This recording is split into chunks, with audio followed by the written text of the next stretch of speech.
Who knew I would be learning how to exercise the muscles that make me poop?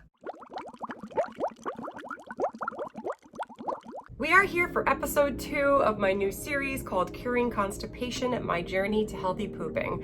I am making this series and all these videos in case you guys are experiencing the same issue as me, chronic constipation, and you are not sure where to begin or what some of the steps might be to figure out the cause. This can be a very different journey for many different people, but this is my journey. So we're about to find out what's next. If you missed my first episode, I would watch that first. I'll link it above and below in the description box. It'll just tie everything together and make more sense. In my last video, I told you all the things that my colon rectal doctor told me to do. So I did check off one of those things, and that was getting blood work. She really wanted my thyroid to be checked because who knew there was a connection between your thyroid and constipation? Thankfully, I have no thyroid issues. I had very normal results with my thyroid as well as the full metabolic panel.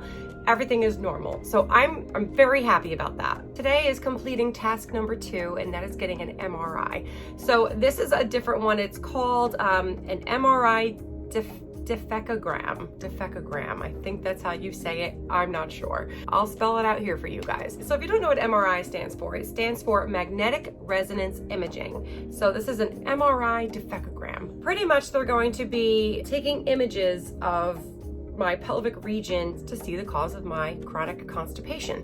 Now, as you know, I went through all of this 7 years ago. I have had this MRI done before, and they did diagnose me with pelvic floor dysfunction. The one problem I had with this test is that they have you lie down on your back, and they ask you to utilize the muscles that you would use when you were trying to go to the bathroom, number 2.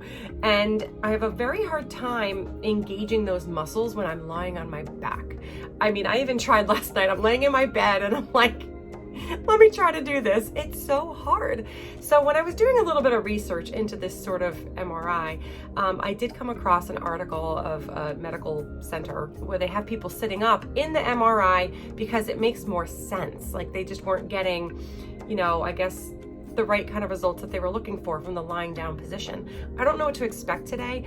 I am so hoping they have me sitting up and do this differently, because you try it. Lie on your back and pretend like you're trying to go number 2. It does not work. It doesn't work for me. I don't know. So after the test, I'm going to talk more about how it all went down, exactly what I had to do, and I can give you a little more information about it then, okay? But for now, there's a little bit of prep work. I had to complete a medical questionnaire that they emailed me. I did that last night. That was not a big deal. But the most exciting part comes right now. I get to do this. Now, if you're constipated, you want to do this. You want the relief. So I don't mind doing this. Not at all. So yeah, I'm about to do this. It's funny when you go to the doctor, they don't fully explain things. You kind of have to keep asking questions. And when they called me on the phone or they emailed me the instructions, I just didn't think to ask why am I doing this? But I did a little research and talking to my husband, and we were probably just so they can see things better down there to not have any blockages. So, I'm happy to do this for them. So off I go. I hope it works. And yeah, that was fun. All right, so I have arrived. It's an hour before my appointment. They told me to come 90 minutes early, but then all the emails were 15 minutes early, so I came an hour early. So I'm gonna head in. I know I can't take any footage in there. Took off all my jewelry. I never take my earrings out. The jewelry's off. No cosmetics, no fragrance, no nothing. I just put on a little SPF and a little deodorant. So we're about to go in, and I will update you guys later. Off we go. It's done. MRIs are a little anxiety provoking. I can't say that I was enjoying any of it. I am not a medical person. I do not enjoy any part of anything medical. I always say, how did I have 2 C-sections? I don't know how I survived. First of all, it's very expensive to do this. It's just under $2,000, say if you had no insurance. We do have insurance, but I still had to put out $520. Luckily, I don't have to do it all at once. I can do payment plans, whatever. So that's that fun part. If we met the deductible, I'm sure it would have been a lot lower, but we just haven't met it yet. Obviously, I couldn't film in there, and that's fine. So the first thing you do is you have to get undressed. They have you lock up all your belongings. The only thing I had on me was I had 2 gowns on, opening in the back, opening in the front, so I was just fully covered. I had my socks on. They let me keep my wedding rings on, and my scrunchie in my hair. I'm looking good, huh? All the grays too. They let me keep the grays. And then they take you into the room, and you know, it's like a long tunnel, like you would imagine. I would say it took about a total of maybe around a half hour, give or take. So the first thing they do, which is the longest part, is they're just taking the images, okay? So they took 1 gown off of me, so I just had the gown on with the opening in the back. I laid down on like a rolling, like a gurney type of thing, you know. It was cushioned underneath, so it was comfortable. They rolled me into the tunnel, and I was like, my head's gonna be out, right? Because the last time I did this 7 years ago, I remember like a little part of my head was out, and it was the same situation, thank God, because I was getting a little bit of that anxious feeling as they were like putting me in. Like if I had to go all the way in, like I'm getting anxiety thinking about it right now, if I had to go all the way in, like my whole head in, and not see the outside. And they even ask a question on the questionnaire. They say, are you claustrophobic? I said no, but I've never been in an environment that was claustrophobic. So, but being there, I was like, well, if they put me all the way in, I would say, yeah, I'm claustrophobic. They give you earplugs because all you hear for like 20, 25 minutes is like, all different pitches. At one point, like it kind of sounded like ma ma ma ma ma, and then da da da da da ma ma ma ma ma da da da da da, and I was like mama da da. It was weird. So if you wanted to listen to music, like you wouldn't be able to relax and enjoy it. It's very loud. Like I couldn't imagine not having the earplugs. They give you a little like squeezy thing, you know, so if you need them to stop at any moment, you squeeze it and it'll alert them to stop and they'll come check on you. But I was fine. I stayed strong the whole time. I didn't have any issues. I just said, okay, this is almost over. It was tempting to fall asleep, but my imagination was running away with me a little bit. And I was like, no, don't fall asleep, because what if you wake up and like, you know, you're all the way in or something weird happens. Like I kind of wanted to be alert to save myself. I mean, I fully trusted these people, but sometimes your imagination goes wild. Like, no joke, when I can't remember which baby it was, probably my first baby. I swore when they were rolling me into the surgery room, there was the creepiest music playing, and they were like in the process of like giving me the anesthesia, and like literally I was like, they're putting me out and they're gonna chop me up into a billion pieces and I'm just gonna die right here. Like that's how scared I was. Like I said, I don't like medical stuff. That's why I will not be going into the medical profession ever. All right, so moving on. They spend the majority of the time taking images. Then they roll you out. They want you to then lay on your side, and they insert, this particular one was a non-contrast MRI, which meant they weren't using the dye. They were just using this ultrasound gel. And what they do is they put it in a tube and they insert it into your, you know what. And the point of this is just because they want to see if you can expel the ultrasound gel when you're in there, when they tell you to do it. They want to see if your muscles are working. Unfortunately, like I said before, I was hoping that like they changed their methods and like I'd be sitting up and like more in a normal position of when you're going to the bathroom. That was not happening. I was lying on my back yet again. So, you know, they roll me back in there with the gel in me, and they literally tell you, okay, push, okay, bear down, okay, do it, you know. And I think they said they were gonna have me do about 8 pushes. I kid you not, I feel like nothing was happening. This is exactly how it went down 7 years ago. And it's like disheartening. It's like, it's sad. And I'm like, I wish I could make myself feel like something was happening.